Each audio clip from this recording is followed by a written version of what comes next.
ওসমান ভাই আইতাছে, আজকে ওসমান ভাইরে ভাষাইতেই দেখি কিভাবে ভাষান দেয়। আজকে একটা ডাইনমার্ট তুই আলমগীর ভাই, এনে কি করতেছেন? আপনার জন্য তো অপেক্ষা করতেছি। গো ভাই, কি সমস্যা? আপনার আজকে বিরাট একটা নিউজ দেবো। কি বলেন তো?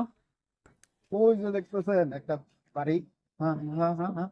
এই বাড়িটা একটা বিশাল বড় কামের লোক থাকে। আচ্ছা, আচ্ছা। সেই কামের লোক এই পানির মধ্যে প্রতিদিন গোসল করে। এই পানিটা এখন রহমত হয়ে গেছে। আমি আবার এই পানি লিজ নিছি, বোতল ভইরা পানি বিক্রি করি। ভাই, তাহলে আমার একটু পানি দেওয়া যায় নাকি? অবশ্যই দেওয়া যায়। কত কত কি এমনি টাকায় দিবেন নাকি মাংনা দিবেন নাকি? মাগ না, আমি লিজ দিছি তো অনেক টাকায়, কত টাকা? 10,000 টাকা বোতল। এটা দিয়া আপনি যা চাইবেন তাই হইব, 10,000 টাকায় সব হয়ে যাবে? সব হবে। তাহলে ভাই একটু দাঁড়ান, আমি একটা বোতল লই আসি। হ্যাঁ, ঠিক আছে, আপনি যান। যাইয়েন না কিন্তু। আচ্ছা আমি ওকে, আসছি ওকে, ওরা। ঠিক আছে, ঠিক আছে।